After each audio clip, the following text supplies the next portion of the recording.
అల్లోమయ్య నేనైతే ఒకటనేది చెప్తున్నాను, ప్రతి ఒక్కరు వినండి.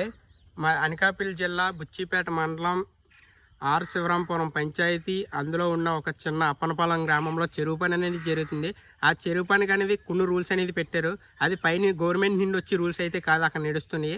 అక్కడ నడుస్తున్న రూల్స్ ఏంటంటే గ్రూప్లో కొంతమంది పని అనేది చేస్తారు కదా, ఆ గ్రూప్లో పని చేసే వాళ్ళు ఏంటంటున్నారంటే ముందు వచ్చిన వాళ్ళే ఫోటో తీసుకుని పంపించేసుకుంటున్నారు. వెనకాల 2 నిమిషం లేట్ అయిన వాళ్ళు కూడా ఫోటో తీయట్లేదు. ఈ అప్పనపాలెం అనేది కొత్త రూల్స్ అనేది పెట్టారు. ఇది గవర్నమెంట్ కూడా ఎలానే రూల్స్ ఉన్నదంటే ప్రతి ఒక్కరికి కూడా న్యాయమే. ఎందుకంటే ఇలాంటి రూల్స్ అనేవి ఎక్కడా లేవు.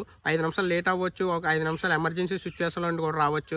కానీ కొంతమంది చెరువు పని చేసే వాళ్ళు ఏంటంటున్నారంటే వాళ్ళకే జరిగింది, వెనకాల వచ్చిన వాళ్ళు ఫోటో తీయకూడదు, మీరు ఎక్కడికి వెళ్ళి అవుతున్నారు ఆట అంటున్నారు. అది ప్రతి ఒక్కరికి కూడా ఎమర్జెన్సీ సిచ్యువేషన్ అనేది ఉంటుంది. ఈరోజు మా ఇంట్లో మొత్తం 3-4 అనేది చెరువు పనులు అనేది పంపిస్తారు. వాళ్ళందరూ 6 గంటలకు వెళ్ళారు, వీళ్ళు 6:05కి వెళ్ళారు. 5 నిమిషాల తేడాలో ఫోటో అనేది పంపిస్తారు. ఇది మేట్లు తప్పో లేకపోతే గ్రూప్లో పనిచేస్తున్న వాళ్ళ తప్పు అనేది నాకు తెలీదు. ఈ వీడియో మాత్రం ప్రతి ఒక్కరికి షేర్ చేయండి. ఇది గవర్నమెంట్ రూల్సే పెట్టింది అనుకోండి, నేను ఒళ్ళగానే ఉంటాను. గవర్నమెంట్ రూల్స్ కాదనుకున్నారు అనుకోండి, దీన్ని షేర్ చేయండి ప్రతి ఒక్కరికి కూడా. ఇలా అనేది ఏ ఊర్లోనూ కూడా జరగకూడదు, కేవలం అప్పనపాలెం ఊర్లోనే జరుగుతుంది. ఏ ఊర్లో